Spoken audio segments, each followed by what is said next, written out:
Viewers, the Canadian government has reportedly evacuated a majority of its diplomats in India after India reportedly asked the country to reduce diplomatic staff. According to a report by Canada's CTV News, diplomats who were stationed outside New Delhi have been relocated to either Kuala Lumpur or Singapore amid the diplomatic dispute surrounding the killing of Khalistani terrorist Hardeep Singh Nijjar. The fact that Canada has blinked without a fight throws up some big questions. Would Trudeau regime have caved in without protest had it had proof against India? Fundamental, viewers. Would India have struck such a hard stand had it been guilty as charged by Canada? It wouldn't have had the guts to do so. Has India found the confidence to set terms for Canada because it has isolated Ottawa? Big questions. Dean Baxendale, columnist from Toronto, is with us. Major General G.D. Bakshi stays with us. Let me go across to Mr. Baxendale. Nice speaking with you. Good evening from India. Mr. Baxendale, simple question. Would Trudeau regime have caved in without protest had it proof against India? I'm sure it would have stood its ground. It made a huge song and dance about India's demand, which some people would have categorized as unreasonable. Well, listen, let's quickly recount where we've been on this for a couple of weeks.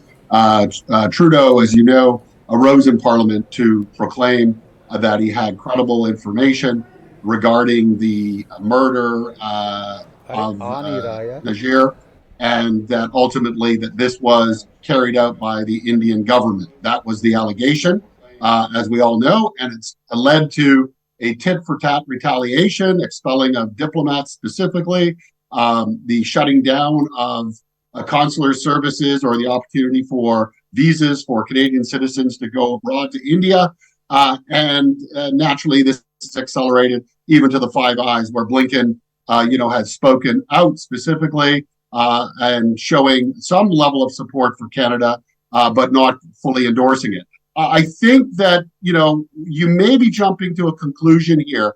I think, the Trudeau government at this point, it would seem to me, wants to minimize, can't minimize, obviously, the effectiveness at this point, but certainly to tone down the rhetoric. And I think when this is being used on both sides of the ocean for political reasons, this is not good for anybody.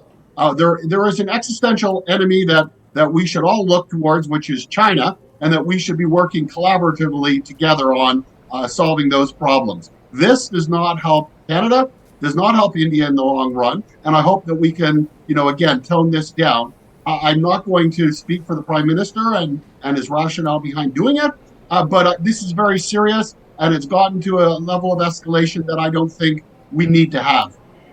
The provocation was first made by the Canadian Prime Minister, you would agree, Mr. Baxendale. Yes. He should have shared the intelligence with India first up. He hasn't done that. I just want to ask you a small question. Going back in time, before the last election, Mr. Trudeau's government produced a report detailing the threat that Canada faces from Khalistani separatists. Why was that report then reconfigured? Can you explain?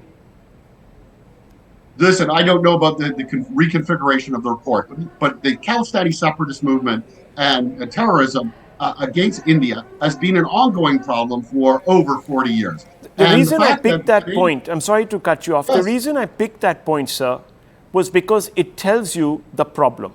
The reason that report was cleansed of references to Khalistani separatists is because a very important cabinet member of the then Trudeau government stood up and said this is unacceptable. Scrap it. So, a very visible threat to Canada's national interest was watered down. And that tells you why Mr. Trudeau today perhaps got up and provoked India in the manner he did. Now, let me bring in General Bakshi. Let's listen to the Indian point of view here. Unleavened Indian point of view. General Bakshi, I want to ask you, would India have struck such a hard stand had it been so hurt? It doesn't usually do these things. It's a very, very, very mature power. Had it been guilty as charged by Canada?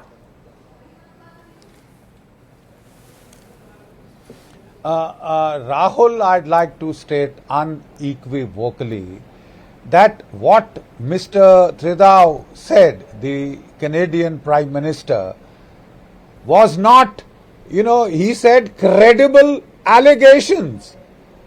He did not provide any credible evidence. He said credible allegations. His own language was circumspect. And when he was asked, please give us the hard evidence that you have, so far we have come up with nothing. So far we have come up with nothing. The simple fact is, let me be quite blunt as to why there is so much outrage in India. The Kanishka tragedy was the worst aviation tragedy before 9/11, right? 329 innocent citizens were killed.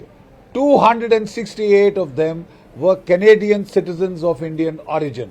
So far, nothing has been done. Nobody has been brought to justice. But it took Canada, that has taken 38 years.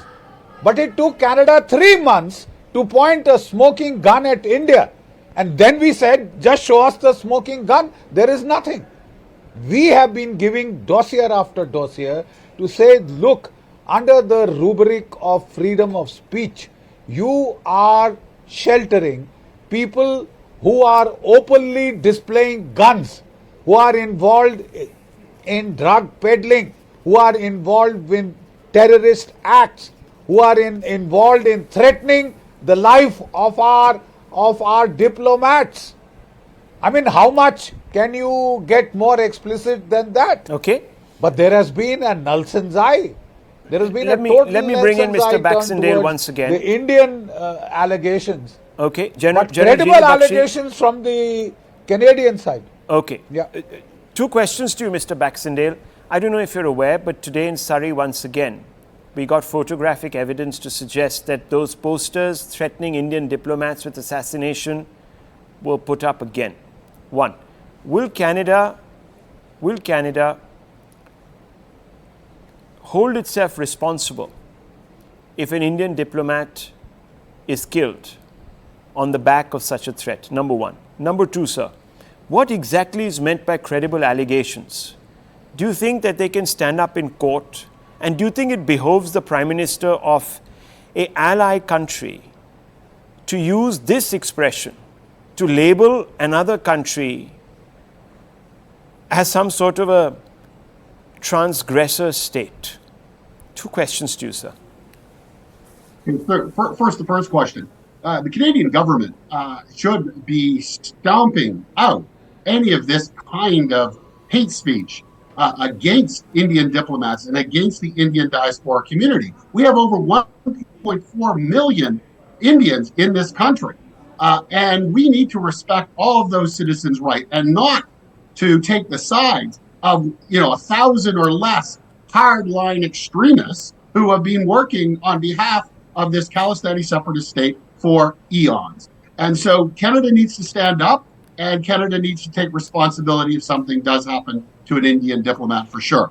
On your second question, credible allegations. The question is, and as I wrote in my article, why did Trudeau do this? And was it for political gain? And it certainly seems from the outset that that was the rationale. Having said that, these are matters, even if the allegations were true. This is not something that you bring out in public. And it was clearly messaging and something to change the tune in Canada, to which I already wrote about. So this is dangerous politics on both sides. We've now seen this accelerate to the level that it is now. Dean Baxendale, appreciate your candor on that. We leave it at this. The right stand with Anand Narasimhan coming up. Don't go away.